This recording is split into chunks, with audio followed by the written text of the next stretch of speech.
To đều nhiều quá. Già phi của người. À vẫn củi thôi. Kinh khủng.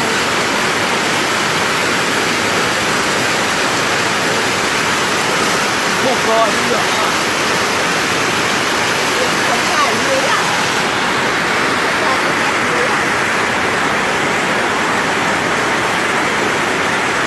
Nước này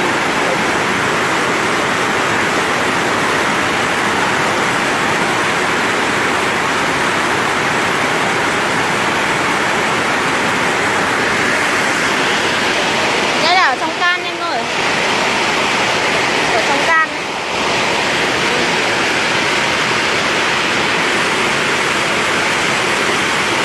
ngập sâu.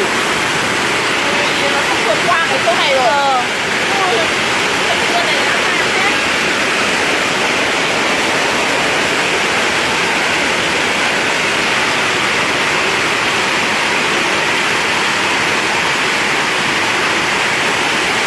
Sợ không?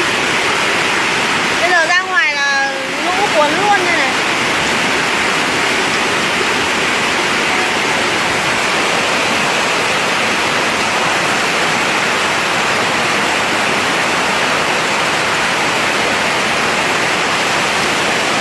Đúng rồi, hôm nay ngập cao cực kỳ luôn đấy. Cao hơn năm ngoái ấy.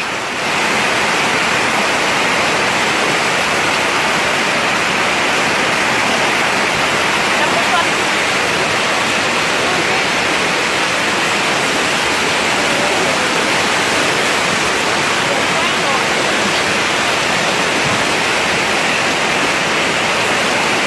Có ai ở nhà không chị Vân Anh?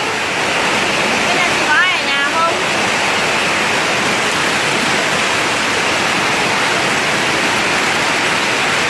Ngồi bên nhà bác mấy. Bên nhà con Nhật cũng ngập hết nhở? Bên nhà chắc này này là một cái bò may may ở bác. Nhà đang nhiều nước lắm rồi.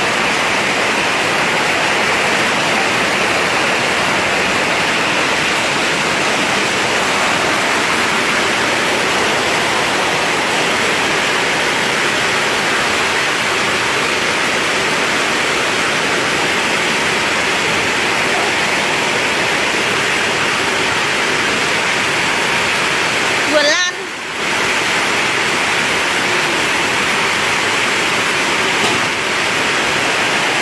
Ui, gãy tay rồi. Nhanh lên, nhanh lên.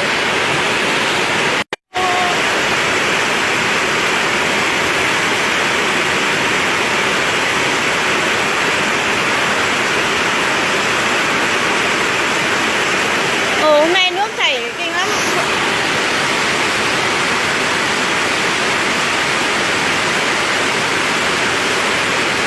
Bây giờ ra ngoài cũng ra được ngõ Bắc Lan ạ.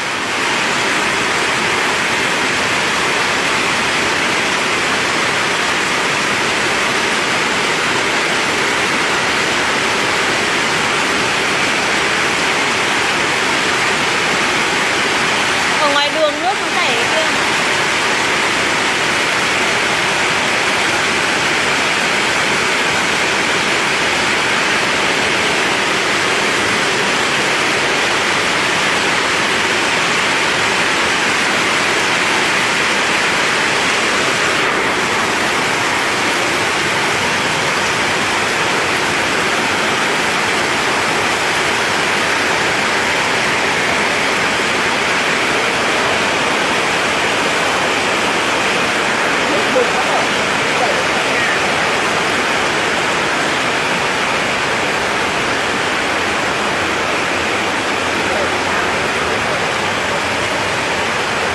Giờ bạn phải chịu thôi, giờ mà mở ra nó ngập hết luôn.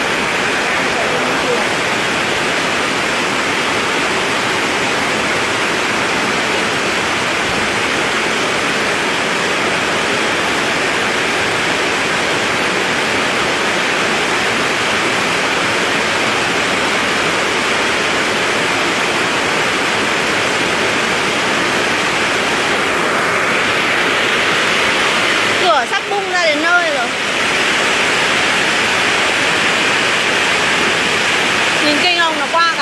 giờ